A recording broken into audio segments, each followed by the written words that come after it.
जो है इकाई है, और इकाई और व्यापक को मिलाकर सहस्त्र बोला है। और दूसरा लेते हैं कृतज्ञता। तो कृतज्ञता मौलिक मूल्य है, मतलब कृतज्ञता तब आएगी जब हम किसी की श्रेष्ठता देख पाएंगे और हमारे अंदर सहस्त्रवादी विचार होंगे। तो मुझे लगता है कि बाबा जी ने इसलिए इसे सेकंड नंबर पर रखा है कृतज्ञता को, क्योंकि जितने भी पूर्व में सारी चीज़ें हुई हैं उसी मतलब वो कहीं ना कहीं सहायक थे ताकि ये दर्शन आए हैं। तो सेकंड चैप्टर में बाबा जी ने कृतज्ञता को रखा है, और इसमें मौलिक मूल्य कृतज्ञता आएगी तो गौरवता आएगी, गौरवता आएगी सरलता, सरलता सहजता, सहजता से मानवीयता आएगी हमें, और मानवीयता से फिर से सहस्तित्व के प्रति कृतज्ञता आएगी। तो ये पूरा साइक्लिक है। और सृष्टि दर्शन, तो इकाई में क्या है, सृष्टि है, तो इसे यहाँ पर सृष्टि दर्शन में बोला है।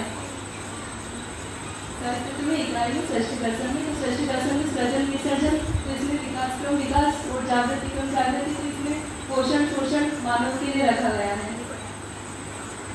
और मानव सहज प्रयोजन, तो मानव का प्रयोजन क्या है, क्रियापूर्णता आचरण पूर्णता।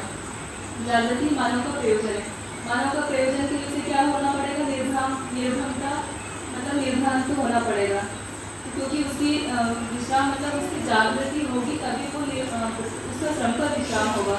तो उसका प्रयोजन क्या है, निर्भरता है। निर्भरता किसमें होगी, दिव्य मानवता में निर्भरता होगी उसकी, देव मानव जैसे ठीक है, दिव्य मानव में उसकी निर्भरता होगी। और पूर्ण निर्भरता दिव्य मानव में होगी और मानव में निर्भरता होगी, तो भ्रम से मुक्ति होगी। और निर्भरता के लिए क्या करना पड़ेगा, कर्म करना पड़ेगा। तो कर्म भी भ्रमित मानव और जागृत मानव के अलग अलग है। भ्रमित मानव कर्म करते समय स्वतंत्र होता है और फल भोगते समय परतंत्र होता है, और जागृत मानव कर्म करते समय भी स्वतंत्र होता है और फल भोगते समय भी स्वतंत्र होता है। और कर्म एवं फल से हमारा मानवीय व्यवहार रहेगा। अगर हम भ्रमित कर्म कर रहे हैं तो भ्रमित मानव मतलब पशु मानव राक्षस मानव को करें, अगर और मानवीयता के लिए कर रहे तो उसमें देव मानव दिव्य मानव रहेगा। जैसे दो बाटा है, लौकिक और पारलौकिक मानवीय व्यवहार को। तो लौकिक में भ्रमित आ गया, मानव देव मानव आ गए, और पारलौकिक में दिव्य मानव आ गए। ये पद एवं पदार्थ, तो पदार्थ व्यापक है, पद में सारे पद हैं, जितने चार अवस्था के पद हैं। पद क्या है, अनेक एवं सीमित है। सीमित कैसे है, अनेक एवं निश्चित है। निश्चित कैसे, चार अवस्था में है सारे पद। और अनेक कैसे, क्योंकि रूप गुण स्वभाव धर्म और आकार आयतन इनसे सबसे अलग अलग है, मतलब आयतन के रूप में अलग अलग भी है, इसलिए अनेक भी है और निश्चित भी है। अगला चैप्टर है कि दर्शन दृश्य दृष्टि। तो पदों को देखने के लिए दर्शन चाहिए, दृष्टि चाहिए, दृष्टि चाहिए, पद एवं पदार्थ को समझने के लिए। तो दृष्टि से दर्शन, जैसे हमारी दृष्टि होगी वैसा हमें दर्शन होगा, और दर्शन किसका होगा, दृष्टि का होगा। तो हमें क्या करना है कि हमारी दृष्टि इतनी विकसित हुई नहीं है कि हम अभी सभी देख पाए मानवीयता पूर्ण आचरण को। तो जो हमारे अभी अध्ययन के द्वारा हम क्या कर रहे हैं, हमारी दृष्टि का परिमार्जन करें ताकि हम सही दर्शन कर पाएँ। दर्शन दृष्टि दृष्टि, और दर्शन करेंगे सही दृष्टि का परिमार्जन होगा तो क्या होगा, हमें क्लेश मुक्ति होगी। क्लेश मुक्ति कैसे होगी, भ्रम और दुख से मुक्ति हो जाएगी, मतलब क्रियापूर्णता। और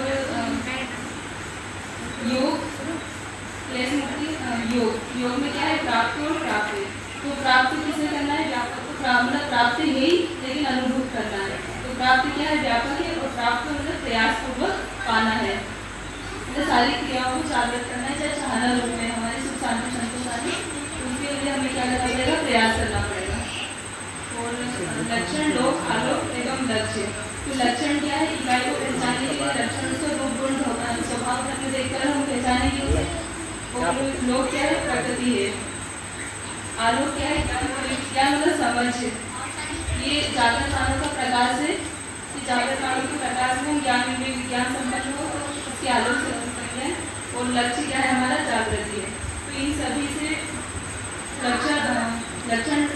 लक्षण लोक आलोक सभी से हम योग को प्राप्त करेंगे, व्यापक को प्राप्त करेंगे, मतलब प्राप्त प्रयास पूर्वक उसकी अनुभूति करेंगे।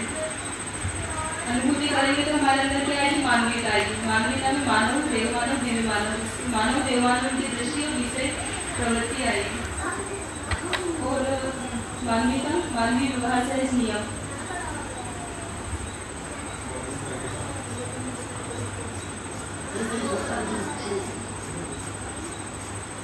मानवीय का मतलब जैसे हमारी मानव व्यवहार से नियम, तो नियम हमारा व्यवहार भी किससे होता है, नियम से होता है।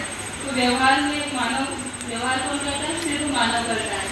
3 अवस्थाएं व्यवहार नहीं करती, व्यवहार क्या कौन करता है, सिर्फ मानव करता है। तो मानव जो व्यवहार करता है वो भी अस्तित्व के अनुरूप मतलब नियम से करता है। तो भ्रमित मानव भी कोई व्यवहार कर रहा है तो वो भी नियम से है, अगर जागृत मानव व्यवहार कर रहा है तो उसके नियम को पहचान लिया, वो भी एक नियम ही है। तो हर स्थिति में नियम से ही हम व्यवहार करते हैं। और मानव सहज न्याय, अगर मानव व्यवहार से नियम को पहचान पाएंगे तो हम मानव सहज न्याय कर पाएंगे, मतलब लोगों के साथ मानव के साथ न्याय कर पाएंगे। तो न्याय में क्या कर पाएंगे, मानवीयता और अवसरवादिता। तो भ्रमित अवस्था में तो अन्याय होगा, हमसे न्याय होगा नहीं, लेकिन मानवीयता को समझेंगे तो न्याय कर पाएंगे, उसका सही मूल्यांकन मूल्यांकन कर पाएंगे कि अभी इसमें क्या स्थिति है, सारी चीज़ें, तो उससे निश्चित अपेक्षा रखेंगे तो उसके साथ न्याय होगा। अभी हमारी अवसरवादी अपेक्षाएं हैं।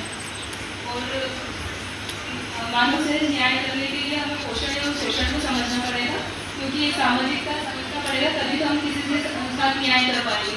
तो सामाजिकता के लिए धर्म नीति, राज्य नीति, और इसमें तन मन धन का सदुपयोग है और तन मन धन की सुरक्षा है। तो मन का सदुपयोग कब कर पाएंगे, जब हम किसी की जागृति के लिए सहायक हो पाएंगे। तन मन धन का सदुपयोग करना है और तन मन धन की सुरक्षा करना है, तो सामाजिक वातावरण बन जाएगा। इससे आगे के लोगों के लिए भी जागृति सुनिश्चित होगी। और पोषण एवं शोषण जो मानव के लिए यूज किया गया है, अगर हम किसी की जागृति में सहायक होते हैं तो उसके लिए पोषण अनुकूलता प्रदान करते हैं, तो उसका पोषण कर रहे हैं। अगर उसकी जागृति में बाधा बन रहे हैं तो हम उसके लिए शोषक का काम कर रहे हैं। और रहस्य मुक्ति, तो ये सारी चीज़ें सामाजिक सारी चीज़ें हो जाएंगी तो बौद्धिक पक्ष की जागृति सुनिश्चित होगी, तो ये रहस्य मुक्त हो जाएंगे। और इससे फिर सुख शांति संतोष आनंद सारी रसों क्रियाएं जागृत हो जाएगी, तो तालमेल में सुख शांति संतोष आनंद तभी होगा। तो मुझे समझ में आया, कुछ गलती हो तो बताना।